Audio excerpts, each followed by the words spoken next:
Bonjour, bienvenue à tous dans Demain à la Une pour découvrir les sujets qui feront l'actualité de la semaine à venir. Nous commençons d'abord par les titres de cette édition.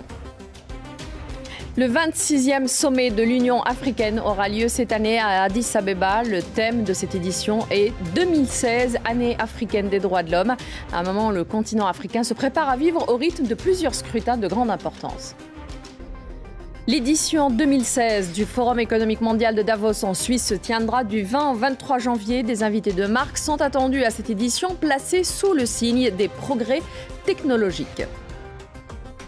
Et à l'approche de l'anniversaire de la révolution du 25 janvier en Égypte, des voix s'élèvent pour appeler à des manifestations contre le président Al-Sisi. Ce dernier assure qu'il ne restera pas au pouvoir si le peuple ne veut pas de lui, mais déconseille les manifestations.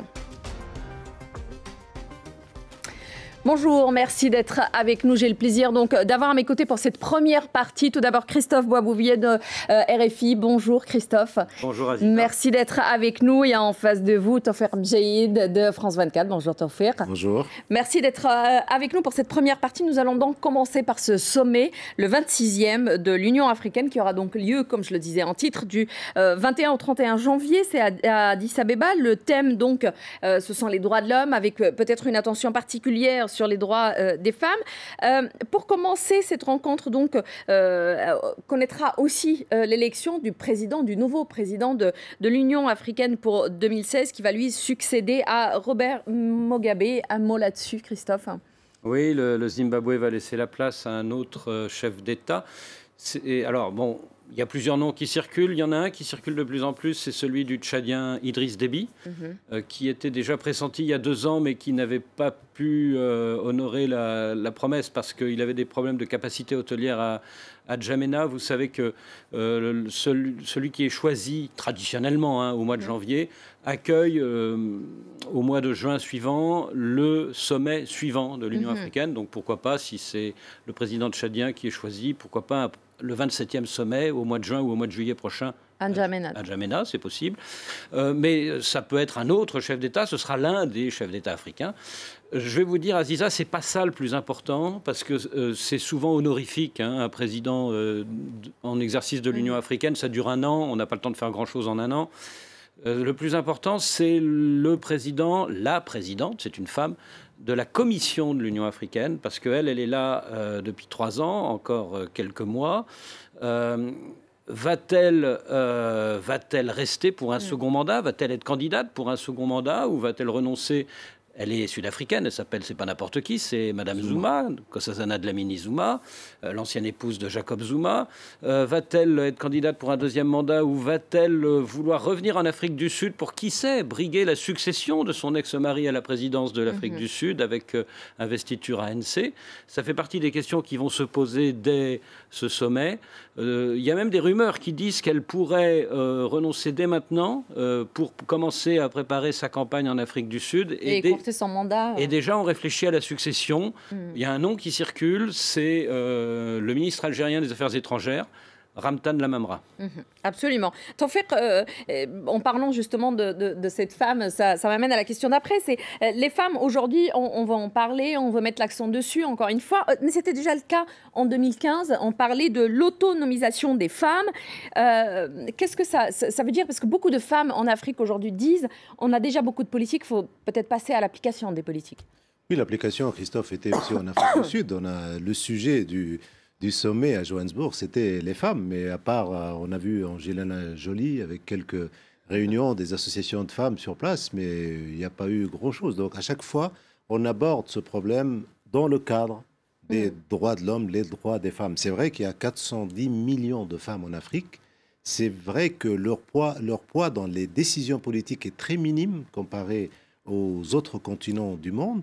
Il y en a même en Afrique qui disent, et tu le sais bien, Christophe, que le fait de mettre des femmes dans des positions de pouvoir risque même de diminuer les crises peut-être en Afrique, parce qu'une femme, elle est beaucoup plus sensible qu'un homme dans ce domaine. C'est vrai que c'est un monde masculin, la politique en Afrique jusqu'à maintenant, sauf peut-être un peu en Afrique du Sud, et ça pose un vrai problème. Donc les droits des femmes, on en parle.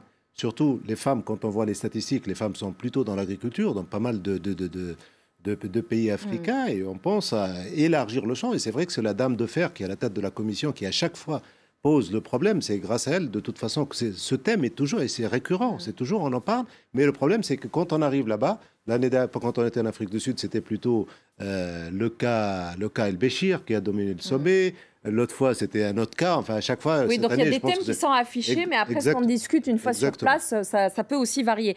Christophe, le continent africain va vivre au rythme de beaucoup de scrutins cette année, 2016. Pour donner quelques exemples, il y en aura en Ouganda avec Museveni, au Niger, Mamadou Issoufou, bien évidemment, Boni Yayi au Bénin, etc. etc. C'est important parce que ce sont quand même de grosses pointures en Afrique. Alors moi je dirais qu'il y a deux catégories d'élections cette année. Il y a les élections où le sortant se représente et où là il y a moins de suspense. Alors je pense justement à l'Ouganda d'Yoweri Museveni et au Congo-Brazzaville de Denis Sassou Nguesso, parce qu'évidemment le sortant part avec un gros avantage, parce qu'il a l'appareil de l'État et la machine de l'État derrière lui. Vous avez les élections où le sortant ne se représente pas et où là vous avez un vrai suspense. Alors c'est la Centrafrique, parce que Mme Samba Panza, une femme, Toufik, une femme, qui a assuré la transition depuis 2 ans, n'a pas le droit de se présenter. Et donc ça va se jouer entre Dolo-Guélé et Touadéra, sauf si le Conseil constitutionnel modifie les résultats du premier tour. Donc là, un vrai suspense. Vous avez le Bénin, justement. Alors là, le Bénin, c'est passionnant parce que Boni Yayi n'a pas le droit non plus de se représenter. Et là, c'est très ouvert. Et puis, alors vous avez, vous avez aussi le Niger. Alors le Niger, c'est un cas à part. Le Niger, le sortant se représente. Mamadou Issoufou, vous l'avez cité. Mais c'est pas gagné pour autant. Voilà. Donc là, c'est un cas intéressant aussi. Et puis enfin, vous avez la grande inconnue. C'est le Congo-Kinshasa, puisque normalement, c'est à la fin de cette année, selon la Constitution, que Joseph Kabila doit se retirer. Il n'a pas le droit de se représenter pour un 3e mandat, mais visiblement, il fait tout pour rester. Il n'y a pas beaucoup de femmes, en tout cas, il n'y a pas beaucoup de noms de femmes qui circulent quand même. Je cherche. En parlant... Je cherche des femmes. Alors, pendant que vous cherchez... pendant que vous le cherchez en dehors de ces élections, comment se porte le continent africain aujourd'hui sur tous les plans? Parce que cette fin de semaine, par exemple, il y a eu une attaque des Chebabs sur un camp de l'Union africaine, justement au sud de la Somalie. Alors, on ne donnera pas le bilan parce que les choses changent et puis pour le moment, il n'y a pas vraiment de bilan officiel. Mais est-ce que ça ne pose pas aussi un problème en termes de sécurité, le défi du terrorisme aujourd'hui et de la lutte contre le terrorisme? C'est l'une des contradictions de l'Afrique. Quand on retourne au livre d'Edem Kodjo et Demain l'Afrique, et on voit les richesses de l'Afrique, c'est vrai que l'Afrique engendre le plus de taux de croissance, ce carburant économique que tous les Occidentaux cherchent. Et le taux de croissance, il est entre 6 et 12, voire même 15 dans certains pays. Donc il faut juste traduire ce taux de croissance vraiment en économie réelle. Donc ça existe. Le problème, c'est que l'Afrique est handicapée par les crises. Ça, c'est sûr. Et quand on voit maintenant avec la montée de Boko Haram et la montée de pas mal de groupuscules, à savoir surtout au nord Mali et ailleurs, là, ça handicape un tout petit peu l'économie. Mais ça reste quand même un continent qui est très sollicité, très lorgné par les Occidentaux. En exemple, on donne le sommet qu'a convoqué Obama aux États-Unis. On voit aussi les sommets. La Chine, les pays d'Amérique du Sud, tout le monde sollicite l'Afrique parce que c'est vrai qu'il y a de vraies richesses. Ce qui manque en Afrique, c'est la gouvernance. Et c'est ça qui pose problème. C'est la bonne gouvernance en dehors de quelques pays où le problème ne se pose pas. Mais en général, ce problème est largement posé.